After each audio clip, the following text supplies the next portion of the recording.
Hey folks, how you doing? And now for something completely different, Dern D here, and I'm going to be playing a game of my own design this time. It's like, Dern D, what are you doing? Are you doing your own circle jerk with your own game type thing?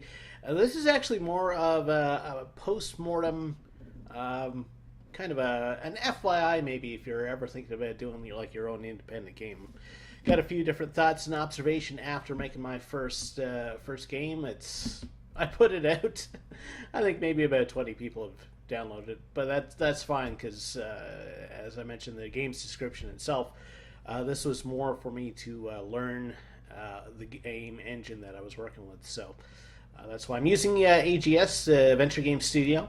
It is a system designed to making adventure games like the old 90s point and click type games a lot easier. A lot of the heavy lifting is done by the engine in terms of inventories, rooms, walking areas, stuff like that. So if you're looking at making maybe one of those old 90s style point and click adventure games, it might be a good engine for you. I think the impression that I'm getting from the forums and stuff is some people are turning away in favor of Unity and stuff like that because AGS is kind of limited to what it could do since it was made specifically to work with those older adventure games. So that's where it seems to be going right now.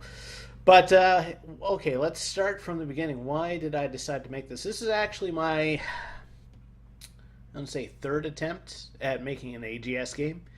There were two other attempts, and basically what happens is I start to get to work on something, then I get distracted by something else, and I lose focus on the project or whatever, or lose interest, or get discouraged by something. So it did take me a couple of false starts to get to this point. And the other two games that I tried to make, they are on a laptop that no longer works. So there's no way for me to return to those older projects and everything. And I think the reason what spurred me on to start a new project, Thimbleweed Park, last year, was being produced, and I was following the development of that, and they were using the old 9-verb style Monkey Island type engine. Of course, they developed their own in-house engine. They're not using AGS or anything, but they use that 9-verb interface. And I said, you know what? I think I'll try another project, and I think I'll try that 9-verb interface, which I'll provide commentary on as the game goes on, because it may not have been the right decision, because there's a lot of ins and outs to that. So anyway, forewarning. It's going to be programmer art because I am the furthest thing from an artist. One of the major downsides working by yourself is that you have to do everything, including the art, unless you're willing to pay someone for art. I'm sure if you go, there's sites to connect to people who will do background art, sprite animation, that stuff for you.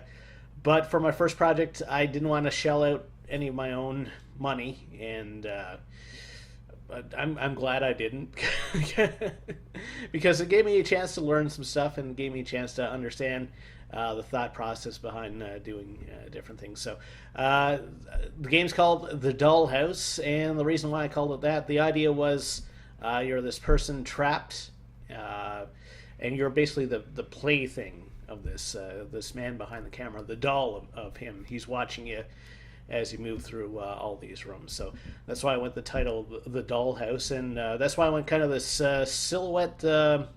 If you're into drawing or anything, there's these figures that you can get, these posable figures, and they have like ball joints and stuff like that. So I said, well, that's kind of like a doll. So I looked up a picture of those and used that kind of as the influence for this sketch of this doll-like person here, and that's why I went with that.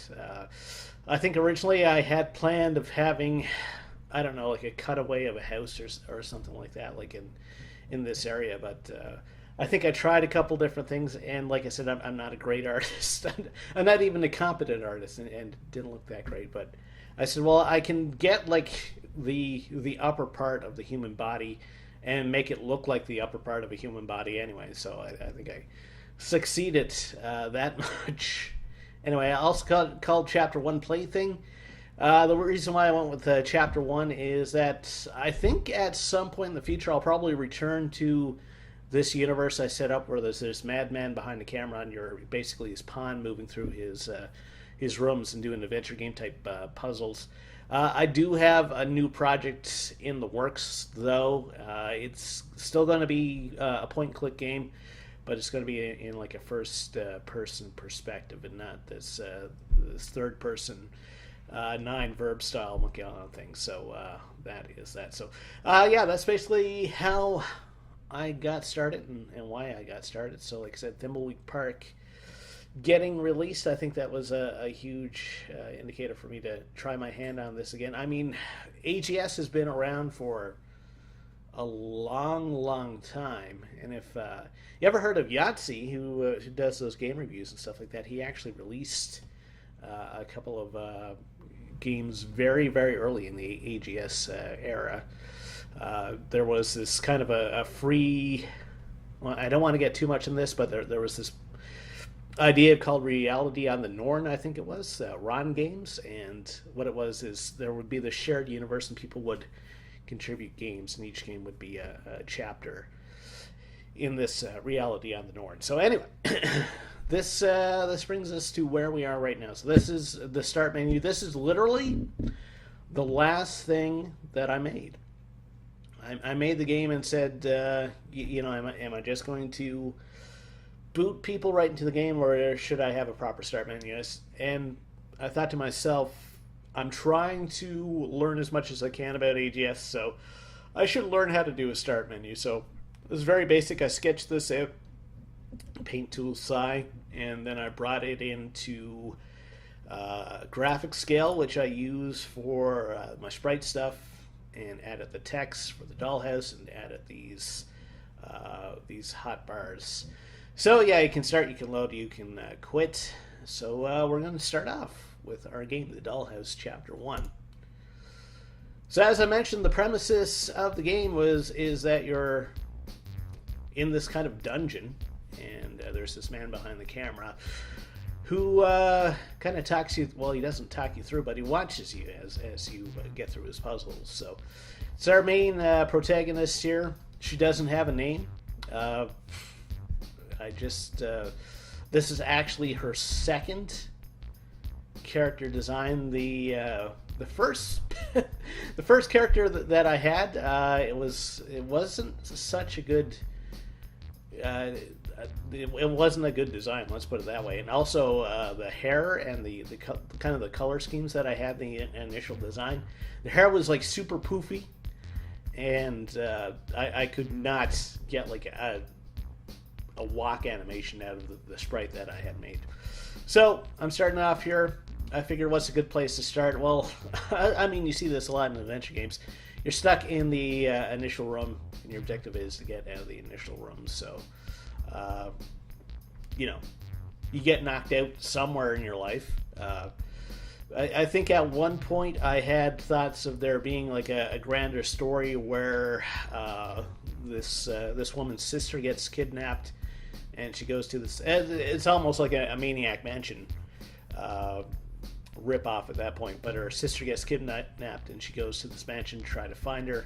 She gets knocked out, and she wakes up in the basement, and this guy is kind of like a collector or whatever. He tries to collect people, but he likes to challenge them before he adds them to his quote-unquote collection. It's more of a meta story that I have in the background of my head right now, but I don't know if any more of it will get revealed unless I make more of these games. But there is kind of a larger reaching story that I initially had planned until I got started actually working on this, and then realized that making a game is a lot harder than I figured it'd be hard, but it's a lot tougher working by yourself, because you have to do absolutely everything. So you see, I'm using the if you're familiar with Monkey Island or any of the LucasArts games, AGS actually comes set up so you can actually use that right off the bat. So,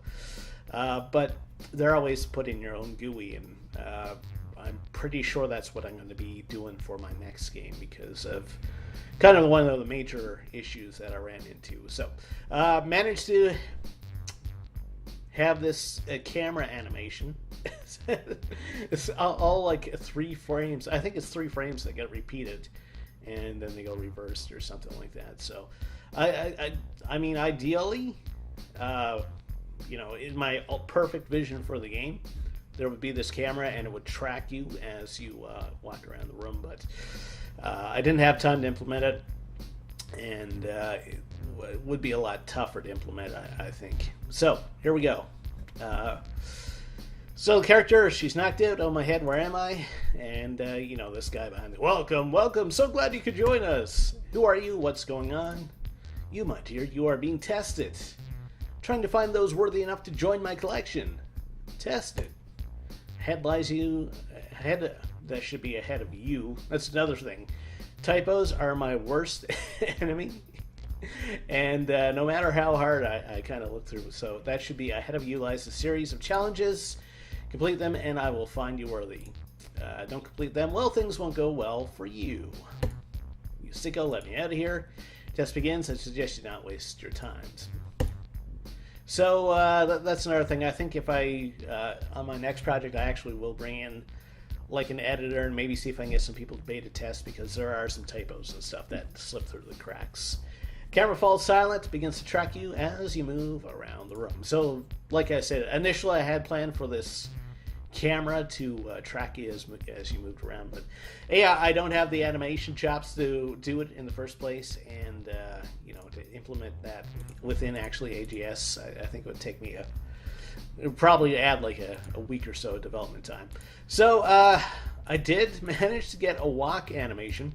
The only thing is, it's what we used to call it in the military a bear march. When you walk, your arms usually move. It's the opposite. So if you move your left leg, you're moving your right arm usually when you're walking. But the animation that I made, I was trying to figure out why it looks so funky, and that's the reason. She's bear marching. She's moving like her left arm with her left leg, and her right arm with her right leg. So anyway, and actually, her walking animation was one of the last things I added, because it's again, animation art, pixel art is not my forte, so that's why I waited so long. So this was about as good as I could get. For my next project, would I bring on an animator? The answer to that is no, because it's going to be a first-person type game. But past that, if I was to do another third-person game, maybe. Thing is, if you bring in anyone, you're looking to spend money at that point, and I'm not confident enough in my own abilities to be able to produce a project yet that I think people would actually want to pay for it. So this game is it's free. It's on itch.io, by the way, if you want to try it for yourself. But you're going to get pretty much the experience of the game watching me play through it right now. Anyway, okay. So this is the first room that I made, and actually initially this was just going to be a one-room demo, and it was just going to be this room. So the first thing I did was I started making these bricks, and then I added color variation and stuff like that, and did like tiles and stuff and mixed them up. So that was kind of the thing. I built the wall, then I made the floor. I tried to add a little bit of color variation to show like maybe some staining or something like that, and there's a stain like leading out from the drain here, so I tried to add a little bit of that. I mean, I'm not an artist. I kind of know what I could do better, but I just didn't have time to do it. The bed should probably have some more shadow right around here, and I should probably have a pillow. But I decided, you know what, this guy, he doesn't want you to stick around in this room. You're doing these puzzles for his entertainment, so he wants you to escape. That's why he doesn't give you a puzzle. So let's just take a look at what we have around the room here. We have a light chain. It's a chain connected to the light. So I wasn't very creative with that description. We have an empty bucket, simple metal bucket. I don't want to think about what I have to use it for. And we have a water tank. It looks like a water tank. There is a faucet near the bottom. We have the faucet. No. Faucet. There's a faucet here. No kidding. We have a table drawer. And of course we have the camera. Looks like somebody's watching. Creepy. So this is, initially it was supposed to be a one-room demo. And I actually had a flowchart made for the puzzle progression of this. And that's didn't change very much from like that initial sketch to what I actually put in the game, because I was just trying to add things one at a time. Initially there was no camera in like the very, very early builds of the game, so it was only when I got a little bit more experience with characters and animation that I added the camera. Once I decided it was going to be a bigger project than the single room, so that's why I added the camera and kind of came up with this. Because initially you would get out and I think the character you say, "My God, it's full of stars" or something like that, ripping off Space Odyssey. So so we just looked at everything, and the idea was I wanted to, again, a lot of my design decisions are me. It's like, okay, how do I do this in AGS? How do I do that in AGS? My first thing was, of course, it wasn't the first thing, because like I said, I added the camera later. I wanted to see if I could add a condition to the room that would let me do anything else until I solve that condition. So right now, if I try to pick up the bucket, I'm not comfortable with that creep watching me. If I try to pick up the light chain, or if I try to pull the light chain, I'm not comfortable with that creep watching me. So that's a hint to you as the player. So it's like, okay, she's not comfortable doing anything, at least not while this guy is watching. Actually, let's try to open the door. Won't budge. No kidding. So I said, okay, how are we going to prevent the man behind the camera from watching you do anything? I said, well, you got a blanket here. I do not want to know where these stains come from.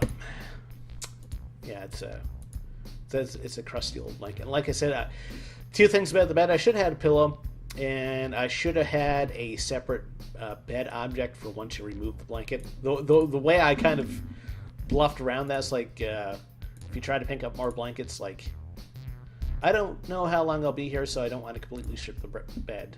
I already have enough blankets. So I guess the thinking was like, okay, she left some blankets on the bed because she thinks there's a chance that she might not be able to escape. So use the blanket with the camera.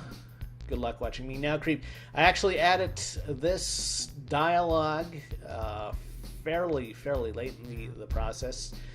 Originally just covered, she would say, "Good luck watching me now, creep," and then that would be it. But I thought, if this guy is so invested in watching this, watching the player play through, or watching his doll play through,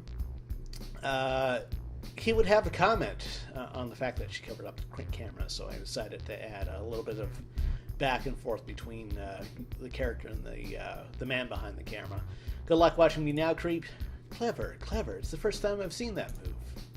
So there you go. First time I've seen that move. So that indicates that there's more to. He's watched other people. That's the sense that that's supposed to give you. It's like, it's the first time I've seen that move. So that means that there's been other people in this room in similar situations. I will give you privacy for now. So he knows that she's either going to get out or not, and he's got cameras around kind of the rest of his facility, so it's not a big thing if she covers up one of them. And she doesn't know that there's cameras anywhere else in this facility, so she's content with covering up that one. Get a look at the door. It's heavy metal. The door doesn't seem to be any obvious way to open. Should be open it. Again, you get so deep in development that you just kind of click through dialogues and stuff, and until you actually read it or get someone else to read it for you, you might miss stuff. At least I do. And I think originally I had you could see people on the other side of the door, kind of shadowy figures watching you. I think that's what I initially had before I put in the camera. Okay, so that's the first puzzle. You cover up the camera. Okay, now what do you got to do? I still got to get out of this room. So, but look at the drawer. There's a drawer with a small keyhole. So that's our next objective. How do I open that? Well, I can try to open that. There's like no obvious way to open it. What can I do though? Well, let's take a look at this floor drain. Looks like something is floating around down there. Okay, so there's something in the drain. How do we get to it? Let's try to open the drain. The grate is blocking my hand. I'm going to need to wrap something around it to pull it up. The first description I had of that was the grate is blocking my hand. And I thought that might not be enough of a direction for the players to realize that they're supposed to use the light chain, because the way to solve the puzzle is you wrap the light chain around the grate. So I'm going to go pick that up right now, actually. So I said, well, we'll pick up the light chain. That might give the player the idea. Okay, so they have to wrap something around the grate here. There's no other devices in here aside from the bucket, so they'll probably try to use the light chain at that point. So use light chain with floor drain. If I hook the chain around the grate, I should be able to pull it up. Looks like I can get my hand down here now. So there I just kind of changed the background to show that the floor drain is open. And okay, let's try to pick up the thing now. Still too far away for my hand. Okay, so it's floating around down there. It's in a drain. Maybe I have to fill up the drain a little bit. So we got our bucket here. Better take this before I end up kicking it. Get it? Kick the bucket. That was the intended joke there. So you have the water tank. You can't fill up the bucket with the water tank, but you can do it with the faucet down bottom. I guess I could have made it where, if you click on the bucket, the water tank, she fills it up anyway, because you can kind of understand what the player will be trying. So, okay, so whatever's down there is close enough to reach. Let's pick it up. This is not hygienic. It's like one of those toy capsules you find in chocolate eggs. Thought they were banned here. I'm in Canada, so they're actually not banned here, but I kind of figure that most people would be playing from the States. Nothing else is down there, just in case people tried to get other stuff from there. I hate repetition in adventure games where you have to, like, say if there's a pile of debris and you have to click on the pile of debris like 2 or 3 times to actually get it done. I'll try like kick debris. Okay, that didn't work. So, or at least give me an indication like the debris is coming loose, or a visual indication. But sometimes some games don't do that. All right, so let's open the toy capsule, see what's inside. It's a key, and where do we put a key? We put it in the table drawer. There's a button in here. I wonder what happens if I push it. You hear a resounding click from the cell door. Hopefully that means I can get out of here. There's nothing else interesting about the drawer, just in case, again, anybody tries to go back and look at the drawer to see if there's anything there. Okay, so the door is unlocked now. And like I said, initially that would have been the end of my single room demo. So she leaves. There's another camera outside. Hello again, my dear. So good to see you again. He likes to use again a lot. I see you made it past our the first portion of the little test. Why are you doing this? I already told you I'm looking to add to my collection, and I only take the very best. What kind of collection? That, my dear, you will only find out when you reach the end of the test. So, again, there is kind of a larger meta story. How deep I'll get into that, though, over the course of if I make any more games, I'm not entirely sure. If you reach the end of the test. Now go ahead and try to figure out the next bit. I don't think you'll have any trouble, considering how well you are doing so far. Protest for a few minutes, but it seems like the man behind the camera has fallen silent again. So I decided, she covered up the first camera, and then she comes out here, she sees that there's another camera. If I look at it, it's too high to cover, so she kind of gets the idea. It's like, okay, I won't be able to cover any more of these cameras. So things of interest out here. Well, this obviously was the second room I made. I think I spent a while building kind of this cobblestone back wall And then thought about doing it for the rest of the room, but it was just kind of a little bit too time consuming for me to do. So I just went with standard gray brick walls. I wanted to give the feeling this is kind of like an underground bunker or some sort of facility. So that's why I went with that. We have some scratches on the floor. There's scratches here that seem to lead to the bookshelf. So that gives you an idea that the bookshelf can probably be moved. I also have some scratches down here, some writing here. So this is Beauty's Finish, like rodents, belle humere. That's actually a line from Stan Rogers' Lies, and that's just kind of a little personal Easter egg. My father, who passed away from cancer last year, I'm Canadian, and Stan Rogers was a big folk Canadian singer, and Dad loved Stan Rogers' music, so I just kind of added that in, just kind of for me. So you got the camera, you can try to talk to it. Hey jerk, I guess he's through talking to me, so I didn't want to add too much time. You know, I mean, the idea is this guy likes watching. He'll tease her every once in a while, but there wasn't going to be like big long stretches of communication between the two, at least not for this initial section. So we can try the other doors. This one has a key card slot, so obviously we need a key card at some point. We have a blue door here. Great, another door. Kind of looks like there are people standing on the other side. So I think I moved the idea that there's these shadowy figures from this door to this blue door. Also, I decided that all the doors should have a different color. So we have a green door, purple cell door, and a red door, just to kind of differentiate between them. There is a duct, some sort of air vent. Let's try to open it. Cover of the vent is tightly screwed. The cover of the vent is screwed in tightly. I can't take it off with just my hand. So that's kind of a hint that there are other ways to take this off. I also have this bookshelf. Let's take a look at it. Looks like most of the books here are falling apart. The only thing in decent condition is a book on basic beekeeping. Everything left on the shelf is damaged and unreadable. And of course, this is my beekeeping book sprite, which is kind of terrible. Take a look at, before interacting with the hive, be sure you have a smoker. Bee smoker will mess. Pheromones guard bees, keeping the hive relatively calm. Bee smokers are fairly simple devices, which are usually built with a tin can body and bellows. A variety of things can be used as fuels, such as egg cartons, burlap, or even rotten wood.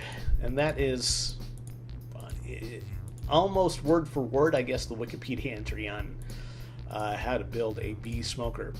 When I was thinking for like obstacles for the game, so I was thinking, okay, so this guy's got a facility.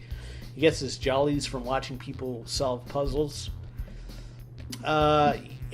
If it's going back to the initial idea that there was this manor or whatever, this next room probably would have been like an actual greenhouse. But I decided, like, this guy, he's got this facility of rooms, and he kind of customizes each room to different people. We find out that our character, if we do a certain thing, that she's allergic to bees. So this guy decided that he was going to give her an obstacle involving bees. What kind of room is this? Or what the hell kind of room is this supposed to be? Are those bees? It's obviously a greenhouse.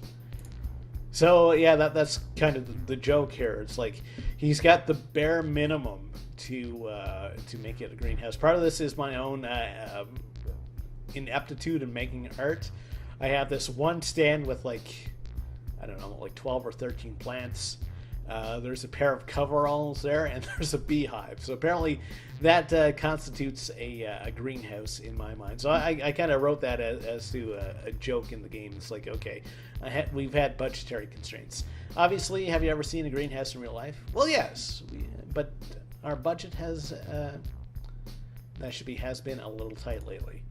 Sigh. So again, with the typos there, and can't say I'm proud of that. And actually, after I record that, I'll probably go through and fix up some of the typos. Okay, so we have this room. We have this light. You can't interact with this one, but I did make a little kind of a neat walk behind thing. Yes. Again, I'm kind of going for a grungy. This is some sort of facility look. It's a greenhouse. That's why I went with kind of brownish colors, I guess. I don't know. I do have like this little bit of red brick from peeling wallpaper here. I just added that in for reasons. And we have this little bit of green up here. I don't know if you guys can see that. That's actually an artifact that I should have cleaned up. So, anyway. Okay, so we got the camera. Let's try talking to the camera again. They have gone silent again. So, that was kind of my thought. One interaction with the camera per room. So, what's the deal with this room? Well, we have this beehive. Why would I need to get near the beehive? Well, there is a key card stuck to the side of the hive. So obviously we need to get that off somehow. So let's try to pick up the key card. I'm not going near that active hive right now. What happens if we try to interact with the bees? I want me to grab a handful of bees and stick them in my pocket. That's not happening. Let's take a look at the bees. Swarm of bees. I'm allergic, so I'm not getting close while they're flying around like that. So that was kind of the idea, because I mean, for the most part, honeybees, I think, are fairly docile. But, you know, again, with this idea that this guy is tailoring puzzles for his victim here. So that's why I went with kind of the beehive thing. And she's allergic to bees, so she's not going to she's not going to stick her hand there. Okay. So we got his toolbox here. And there was a screwdriver in the toolbox. Let's take a look. Small screwdriver's got a star-shaped head. I never learned the proper screwdriver names. Yeah, honestly, I don't know the difference between a Phillips and a Robinson and stuff like that. There's the lighter in the pocket. Being able to start a fire could be useful. So that's what happens if you try to pick up the coveralls. If you try to pick them up again, your thought are, okay, maybe she can wear the coveralls and get close to the hive. These coveralls are way too big for me. Plus, they're kind of crusty. A lot of things in this little dungeon seem to be crusty one way or another. So we got our screwdriver now, and we know that we got this vent here, so we'll use our screwdriver on the vent. I'm having a great time because it's an air grate unscrewing this, so that was actually an intentional pun. Time for a crawl through this creepy system of ducts. Fun time. What the hell? This room doesn't even have a door. At least there's no cameras. So, yeah, the cameras in all the rooms I added. Like initially, it was just the camera in the hallway and the initial cell room. But I thought, you know what? I should add like a little bit of interaction in each of the rooms just to kind of give a sense of place, I guess. So. We have a couple like very obvious inventory items here that we're supposed to pick up because they look so out of place. We have a tin pot here. A little pot never hurt anybody. And we have some bellows. And it's like, hey, it's the recipe on how to make a bee smoker. And we also need wood, rotten wood. And it just so happens that there's pieces of rotten wood on the logs. I also have like the furnace here. And it's just decorative, pure decorative, because I couldn't figure out like an interaction. Well, there was one interaction that I was thinking about, which I'll talk about a little bit later, but I thought it might have been like a little bit, I don't know, might have upset some people if I did it, so I did not do it. All right, so we got everything that we need here. We're going to go back through the ducts. And we'll open the green door. See, we're back here. It's like, okay, so I have my pot, my bellows. Let's try to combine them. That doesn't work. I need to make a hole to stick the bellows in. Okay. How would I do that? I need something sharp and pointy. I got the screwdriver. Punched a hole in it. I also broke the screwdriver. Yeah, it was like some adventure games, I mean, you end up with a fairly hefty inventory because the character doesn't get rid of anything that they pick up. So I decided to kind of streamline things a little bit. I didn't 100% succeed with that. Excuse me. Because at the game you do end up with a few items that I could have gotten the character to get rid of, but I just didn't. So that's why you don't have the screwdriver anymore. Broke it. It's like, okay, let's do the bellows and the holy pot. Suck the end of the bellows into the hole I made. Okay, use bellows and pot. So we need the fuel now. So we'll add the rotten wood. It's like all I need is some fire. I also made it so you can't start the bee smoker like unless you're in the room with the bees. Because I was thinking about this thing having like a timer where, you know, if you lit the smoker too early, the rotten wood would burn up, and then you'd have to go get more. And I decided against that, but I did decide to do this thing. It's like, okay, try to use the lighter with the bee smoker. So like, I should get closer to the hive before I light it. It's like, okay, she's not going to carry around like a boiling, or not a boiling, but a smoking bee smoker until she's actually in the room with the bees.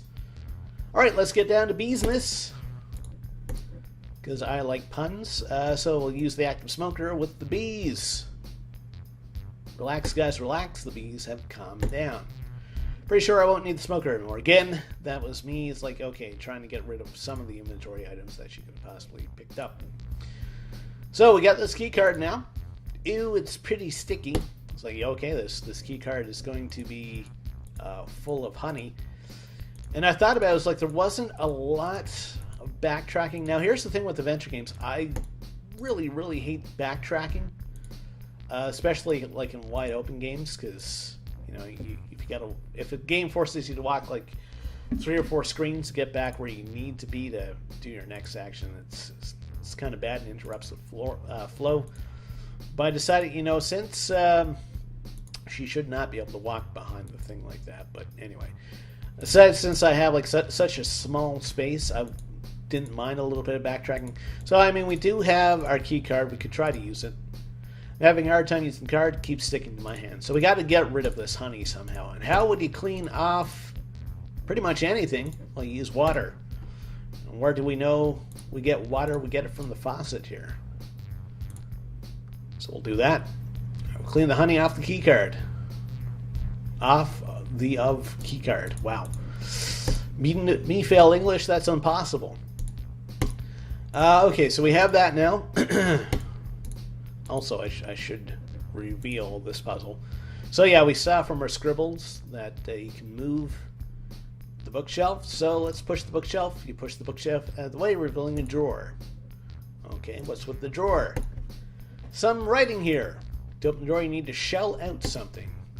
Well, let's try to shell out our lighter. Oops.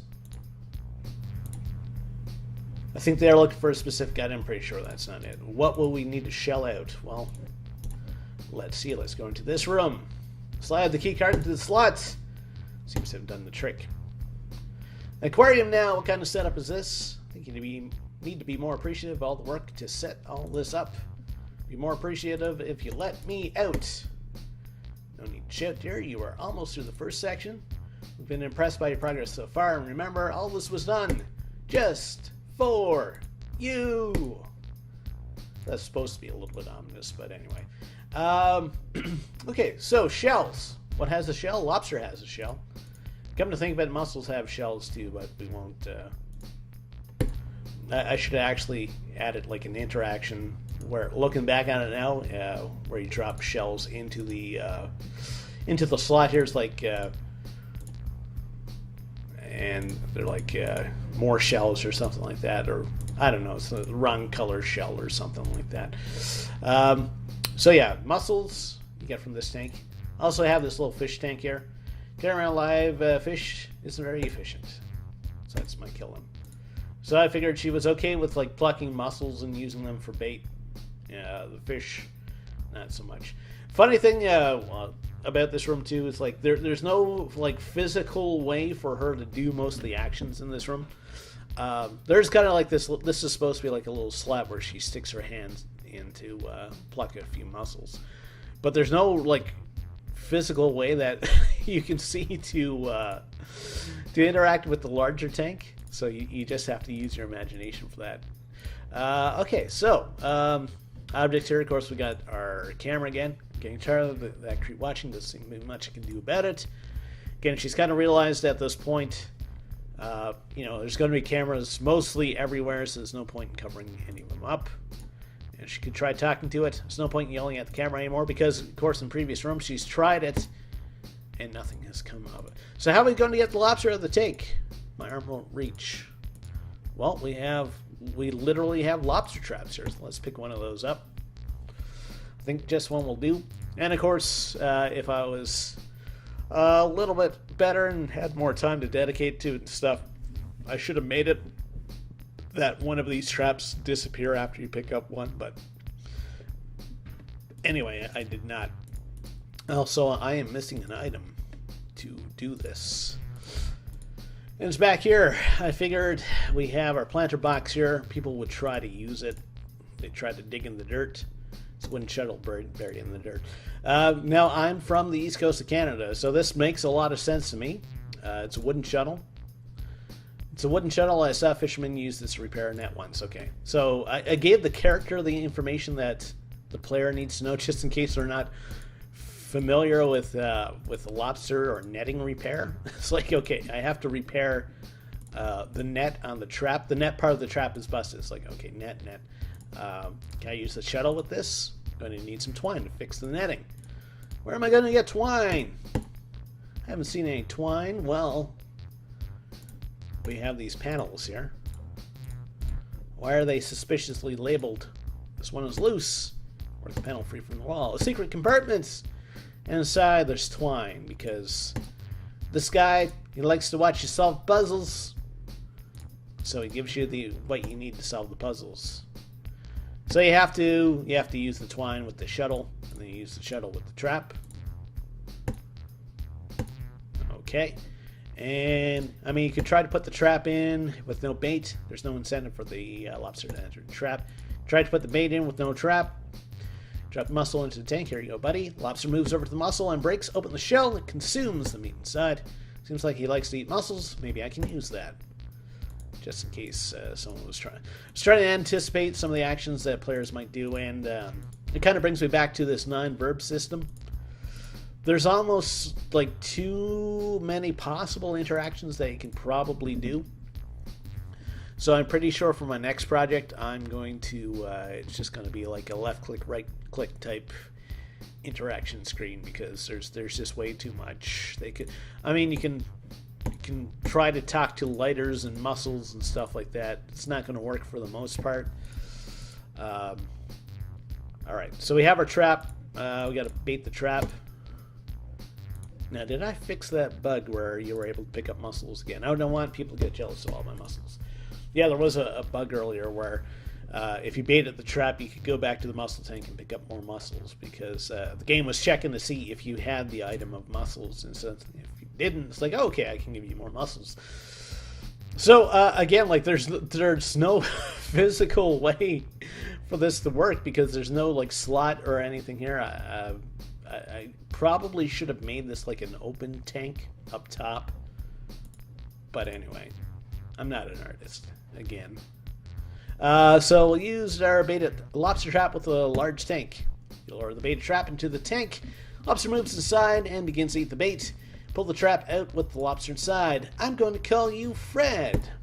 Somehow stuff Fred comfortably into your pants, because adventure games, that's how they work. And I decided to have a little bit of fun with Fred, so if you try to push Fred, pet Fred gently on the back, he seems to enjoy it. You can also talk to Fred. You enter a deep, one-sided philosophical discussion with Fred. He seems unimpressed by your worldview. A little stuck up, aren't you, Fred? It's kind of a little fun thing there. So it's like, okay, so now we solve our shell-out puzzle, which is literally the last puzzle of the game. You place Fred gently into the drawer. There's something moving around on the other side of the wall. After a few moments, the lock on the door clicks open. And what is shuffling around, I do have an idea of what it's going to be. So if I do make another game in this series, you're going to see what that is. Goodbye, Fred. I'm out of here. So, it's like a close-up of the character that I tried to draw on Paper Tool SAI. Again, I'm not an artist. It's just something like to have as a little bit of an interesting end screen. And of course, this is me, the author, talking to you. Welcome. Well, that's it, folks. Thanks for playing my little demo. So I'd like to learn. It's fun making this. So to expand and learn more as I go on. Kara, thanks for playing. Music by Eric Matthias, I think is how his name goes. And track title is Farty McSty, because that's an awesome title. It did take me a while to actually figure out music that worked for this. I was trying I was going with like a darker bent first, but it was almost like too somber, too depressing, especially since I was throwing in jokes about puns and stuff like that. So I said I'll try to get something a little bit more upbeat. Of course, his site, soundimage.org. And yeah, that's it. So that was kind of my design philosophy going through this. My lessons learned. I really need an editor, because you know, I miss those typos and stuff. And in terms of art and stuff like that, I'm okay with what I'm doing right now. And again, I don't think I'm at a point where even if I had that professional level of artwork, that I could release a professional level type game in terms of storytelling or writing or anything like that. So yeah, I'm holding off on investing any of my own money at this at this point until at least I feel like I get a little bit better. So I am working on a second project now, and again, it's going to be like a first person type thing in a dystopian future. That's about as I'll say on it right now. I'll probably have something on the AGS forums on it in a couple months after I get a lot more of the artwork done, because it's going to be pretty heavily art reliant. So, which is kind of scary doing that myself. So anyway, thanks for watching. Hopefully this maybe gave you an idea of what it takes to do like an AGS project, and that's the main thing. If you're working by yourself, it's going to take you a long time even to get to this kind of suboptimal level, because you have to, you know, anytime that there's an interaction, you have to program it. Anytime that there's you add an item, you have to program it. You have to do the art for it and everything. So it takes a while, but I had fun doing it, like I said in my little end off thing. So anyway, thank you so much for watching, and hopefully you had fun watching this little kind of post-mortem on the game. Take care and have yourself a great day.